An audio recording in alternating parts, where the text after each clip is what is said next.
ഇന്ന് എൻ്റെ സ്വന്തം നാടിൻ്റെ കാഴ്ചകളാണ്. വകയാർ എന്ന കൊച്ചു ഗ്രാമത്തിൻ്റെ കാഴ്ചകൾ. കൈതകര ദേശം തുടങ്ങി കോട്ടയമുക്ക് പേരൂർക്കുളം കുളത്തിങ്കലടങ്ങുന്ന വകയാർ. അന്തരീക്ഷത്തിൽ അലങ്കാര പെരുമഴ തീർക്കുന്ന പൂവളിൽ ക്ഷേത്രോത്സവവും ചെറിയൊരു വെള്ളച്ചാട്ടത്തിൻ്റെ കാഴ്ചകളും മനോഹരമായ ഒരു വ്യൂ പോയിന്റും അടങ്ങുന്നതാണ് നമ്മുടെ ഇന്നത്തെ വീഡിയോ. കാണാം വകയാർ ദേശത്തിൻ്റെ കാഴ്ചകൾ പാർട്ട് 1 ഫോർ ദ മ്യൂസിക്കിലേക്ക് സ്വാഗതം.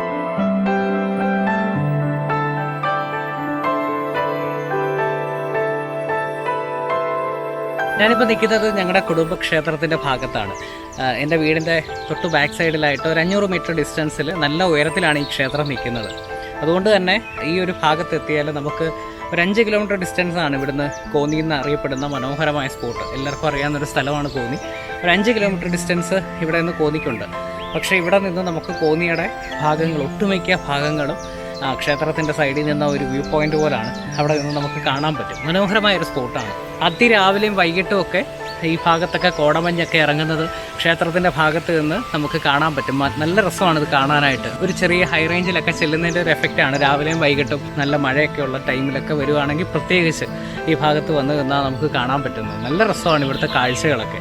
അതുമാത്രമല്ല, പണ്ട് ഇതിന് ചുറ്റും വലിയ ഒരു കാട് പോലായിരുന്നു. അപ്പം നിറയെ പൂക്കളും ഒക്കെ ആയിട്ട് നല്ല ഭംഗിയായിരുന്നു ഈ ഒരു പ്രദേശം കാണാനായിട്ട്. ഇപ്പോൾ ഒരുപാട് വീടുകളൊക്കെ വന്നിട്ട് ആ ഒരു പടമ നഷ്ടപ്പെട്ടു പോയി. എന്നാലും ഇപ്പോഴും മനോഹരമായ കാഴ്ചകൾ സമ്മാനിക്കുന്നൊരു സ്ഥലമാണിത്. എൻ്റെ ഓർമ്മകളിൽ എൻ്റെ കുട്ടിക്കാലം നിറയെ ഈ ഒരു പ്രദേശത്താണ്.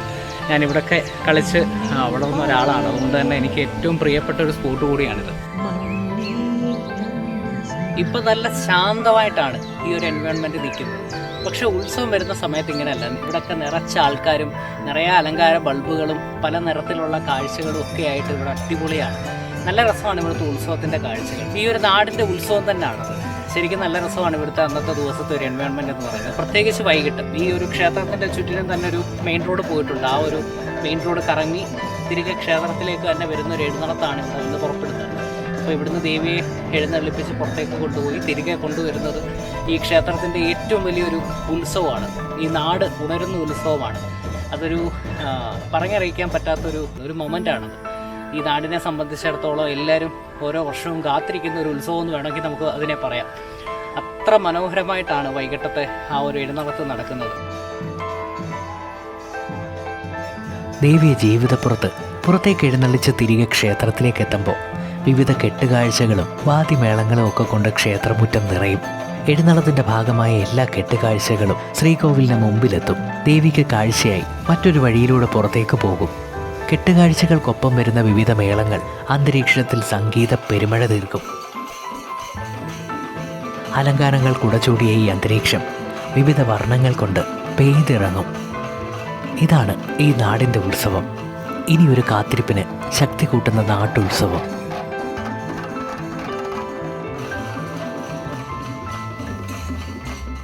ഇനി നമ്മളൊരു ചെറിയ വെള്ളച്ചാട്ടത്തിൻ്റെ കാഴ്ചയിലേക്കാണ് പോകുന്നത്. പ്രത്യേകിച്ച് പേരൊന്നുമില്ലാത്ത വെള്ളച്ചാട്ടമാണ്. ഇവിടെ ഒരു പ്ലാന്റേഷനുണ്ട്. പ്ലാന്റേഷൻ്റെ ഉള്ളിലായിട്ടാണ് വെള്ളച്ചാട്ടം ഉള്ളത്. ഇവിടുത്തെ കുറച്ച് കുട്ടിപ്പട്ടാളങ്ങൾ വഴി കാണിച്ചു തരാമെന്ന് പറഞ്ഞിട്ടുണ്ട്. ആ ഒരു വിശ്വാസത്തിൽ വെള്ളച്ചാട്ടത്തിൽ വെള്ളം ഉണ്ടാവും എന്നൊക്കെ കരുതി പോവാണ്. പ്രത്യേകിച്ച് മഴയുള്ളൊരു ടൈം ആയതുകൊണ്ട് നല്ല വെള്ളം കാണാനുള്ള ചാൻസ് ഉണ്ട്. വലിയൊരു വെള്ളച്ചാട്ടമൊന്നുമല്ല, ചെറിയൊരു വെള്ളച്ചാട്ടം. പക്ഷേ നല്ല സ്ഥലമാണ് കേട്ടോ. നല്ല രസമുള്ളൊരു സ്ഥലമാണത്. നല്ല ഒരു പ്രദേശമെന്ന് തന്നെ പറയാം. ചുറ്റും ഒരു പ്ലാന്റേഷനുള്ളൊരു ഭാഗമാണ്. അതിൻ്റെ നടുവിലായിട്ടൊരു ചെറിയ കാട് പ്രദേശം. അവിടെ ഒരു വെള്ളച്ചാട്ടമുണ്ട്. അതാണ് നമ്മൾ കാണാൻ പോകുന്നത്. പേരൊന്നുമില്ലാത്ത ആരും ശ്രദ്ധിക്കാത്തൊരു സ്ഥലമാണ്. പക്ഷേ അങ്ങോട്ടേക്കുള്ളൊരു ട്രാവലിംഗ് ഒക്കെ നല്ല രസമാണ് കേട്ടോ. ആ പ്രദേശം പ്രത്യേകിച്ച് മനോഹരമായൊരു സ്പോട്ടാണ്. അപ്പോൾ നമുക്ക് അവിടുത്തെ കാഴ്ചകളും കൂടെ ഒന്ന് കണ്ടിട്ട് വരാം. ഇത് പ്ലാന്റേഷനാണ്. വ്യത്യസ്തമായ കാഴ്ചകൾ നിറങ്ങിയ ഇടം. നല്ല ഭംഗിയുള്ള കാഴ്ചകൾ രണ്ട് ഭാഗത്ത് നിറയുന്ന വഴിയാണ്. നല്ല പച്ചപ്പിന് നടുവിൽ ഈ റോഡ് ഇങ്ങനെ കാണാൻ നല്ല ഭംഗിയല്ലേ. ഒരു ഭാഗത്ത് അരുവിയുണ്ട്. ഇടയ്ക്കിടയ്ക്ക് ലയങ്ങളും ചെറിയ വീടുകളും കാണാം. നല്ല വൃത്തിയായി പരിപാലിക്കുന്ന ഒരു പ്ലാന്റേഷൻ കൂടിയാണിത്. നമ്മൾ നേരെ എത്താൻ പോകുന്നത് പ്ലാന്റേഷൻ ജംഗ്ഷൻ എന്നറിയപ്പെടുന്നൊരു ഭാഗത്തേക്കാണ്. തരക്കേടില്ലാത്തൊരു റോഡ് കൂടിയാണ്. ഈ കാണുന്ന ജംഗ്ഷൻ ഒരു പ്രധാന സ്പോട്ടാണ്. ഈ നാടിൻ്റെ പ്രധാന കണക്റ്റിംഗ് പോയിന്റ് എന്ന് പറയാം. ഇവിടാണ് കൂടുതലും ലയങ്ങളും വീടുകളും ഒക്കെ ഉള്ളത്. ഒരവധി ദിവസമായതുകൊണ്ട് പിള്ളേരൊക്കെ തകർപ്പിലാണ്.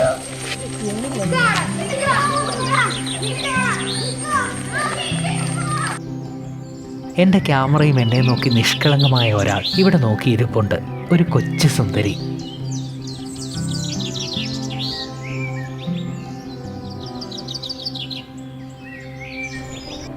മുന്നോട്ട് കുറച്ചുകൂടെ ചെന്നാൽ ഞാൻ പറഞ്ഞ സ്പോട്ടാണ്. ഈ കാണുന്ന ഭാഗത്ത് ബൈക്ക് വെച്ചിട്ട് മുന്നോട്ട് നടക്കണം. ഏകദേശം ഒരു 250 മീറ്റർ കാണും. ഇവിടെയൊക്കെ തോട്ടം തൊഴിലാളികൾ ജോലിക്കായി പലയിടങ്ങളിലുണ്ട്. അതിരാവിലെ ജോലിക്ക് കയറുന്നതാണ്. ഈ പ്രദേശത്തിൻ്റെ പ്രധാന വരുമാനം ഈ തോട്ടം തന്നെയാണ്. ബൈക്ക് റോഡിൽ വെച്ചു. അവിടെ നിന്ന് റബ്ബറും തോട്ടത്തിൻ്റെ നടുവിലൂടെ നടന്ന് കുറച്ച് ഒന്നേറെ താഴോട്ട് ഇറങ്ങിയാലേ നമുക്ക് ആ ഭാഗത്തേക്ക് എത്താൻ പറ്റത്തുള്ളൂ. രസമാണ്, കാണാൻ നല്ല ഭംഗിയുള്ളൊരു ഏരിയയാണ്. പ്ലാന്റേഷൻ്റെ നടുക്ക് ഒരു ഭാഗത്ത് കാടായിട്ട് ഇങ്ങനെ കിടക്കുകയാണ്. അതിൻ്റെ ഇടയിലാണ് വെള്ളച്ചാട്ടം ഉള്ളത്. വലിയ അറിയപ്പെടുന്ന വെള്ളച്ചാട്ടമൊന്നുമല്ല, ഈ നമ്മുടെ ഈ നാട്ടിൽ അറിയാവുന്നവർ മാത്രം വന്നു പോകുന്നൊരു ഏരിയയാണ്. അപ്പോൾ ജസ്റ്റ് നമുക്ക് ആ വെള്ളച്ചാട്ടം ഒന്ന് കണ്ടിട്ട് വരാം. കുട്ടിപ്പട്ടാളങ്ങളിൽ ഒരാൾ, തമ്പുരു എന്നാണ് പേര്. ഈ റെഡ് ടീഷർട്ട് ഇട്ട ആളാണ്. ഈ യാത്രയുടെ ഫുൾ എക്സൈറ്റ്മെൻറ്റ് പാവം അവനാണ്. ഉള്ളതിൽ കുഞ്ഞ് ചട്ടമ്പി അവനാണെന്ന് പറയാം. തന്നെ കിടക്കുകയാണ്. താഴോട്ട് നല്ല രീതിയിൽ നല്ല ചരിവാണിപ്പോൾ ഇറങ്ങിപ്പോകുന്നത്. അതുകൊണ്ട് വീഴാനുള്ള ചാൻസ് വളരെ കൂടുതലാണ്. പ്രത്യേകിച്ച് വഴിയായിട്ടൊന്നുമില്ല. റബ്ബർ തോട്ടത്തിൻ്റെ ഇടയിൽ കൂടെ നടന്ന് അങ്ങോട്ട് പോകണം.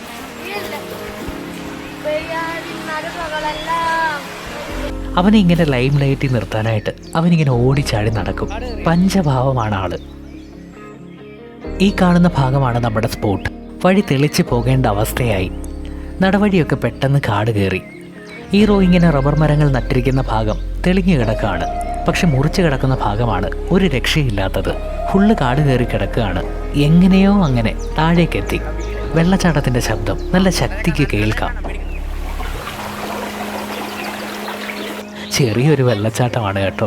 ഈ പ്രദേശത്തിൻ്റെ ഭംഗിക്ക് നടുവിൽ വെള്ളച്ചാട്ടം കാണുന്നതാണ് ഈ സ്പോട്ടിൻ്റെ ഏറ്റവും നല്ല എക്സ്പീരിയൻസ്. മുന്നിൽ കാടായതുകൊണ്ട് നമുക്ക് ഒന്നും കാണാൻ പറ്റാത്ത അവസ്ഥയാണ്. ഫുൾ മറങ്ങിക്കിടക്കുകയാണ്. അടുത്തേക്ക് ചെല്ലാതെ ഒരു രക്ഷയുമില്ല.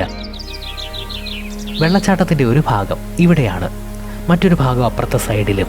രണ്ടിടങ്ങളായാണ് വെള്ളം താഴേക്ക് പതിക്കുന്നത്. കുറച്ചൊന്ന് കാലടി വെച്ച് കുറച്ച് മാറിയാൽ മാത്രമേ അടുത്ത വെള്ളച്ചാട്ടം കാണാൻ പറ്റൂ. ദാ ഈ ഭാഗത്താണ് മറ്റൊരു ഭാഗം.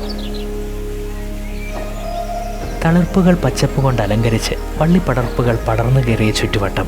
ഇരുട്ടിൽ വെളിച്ചം തെളിച്ച് താഴേക്ക് പതിക്കുന്ന വെള്ളച്ചാട്ടവും ചെറുതെങ്കിലും മനോഹരം.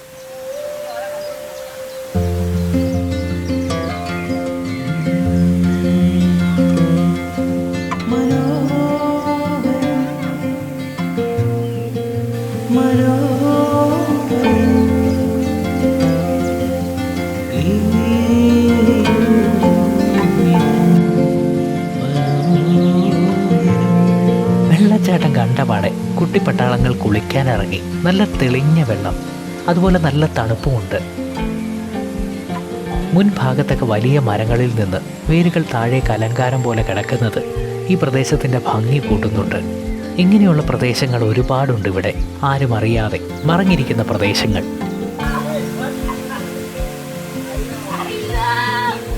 ഇത് തന്നെ കണ്ടില്ലേ, ചെറിയൊരു വെള്ളച്ചാട്ടമാണ്. പക്ഷെ ഇവിടെ കിട്ടുന്ന ഓരോ നിമിഷവും എന്ത് സന്തോഷമാണ് നമുക്ക് തരുന്നത്. ചിലപ്പോൾ ജീവിതത്തിലെ ഏറ്റവും വലിയ സമ്പാദ്യമായി മാറിയേക്കാം, എന്നും ഓർക്കാൻ പറ്റുന്ന നിമിഷങ്ങളായി മാറിയേക്കാം ഇപ്പോൾ കിട്ടുന്ന ഈ നാടിൻ്റെ ഓർമ്മകൾ.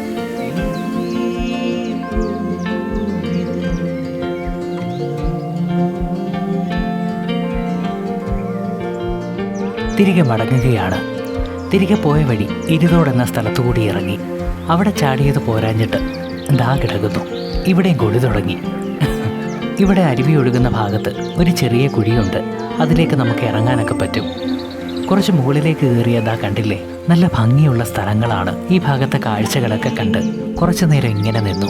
അപ്പോൾ എൻ്റെ നാടിൻ്റെ കാഴ്ചകളുടെ ആദ്യ ഭാഗം ഇവിടെ അവസാനിക്കുകയാണ്. വീഡിയോ നിങ്ങൾക്ക് ഇഷ്ടപ്പെട്ടു എന്ന് വിശ്വസിക്കുന്നു. ഇഷ്ടപ്പെട്ടെങ്കിൽ ലൈക്ക് ചെയ്യാൻ മറക്കരുത്. ഒപ്പം നമ്മുടെ ചാനൽ കൂടി സബ്സ്ക്രൈബ് ചെയ്യുക. ഒപ്പം കാണുന്ന നോട്ടിഫിക്കേഷൻ ബെല്ലിൽ അമർത്താനും മറക്കരുത്. മറ്റൊരു കാഴ്ചയുമായി നമുക്ക് വീണ്ടും കാണാം.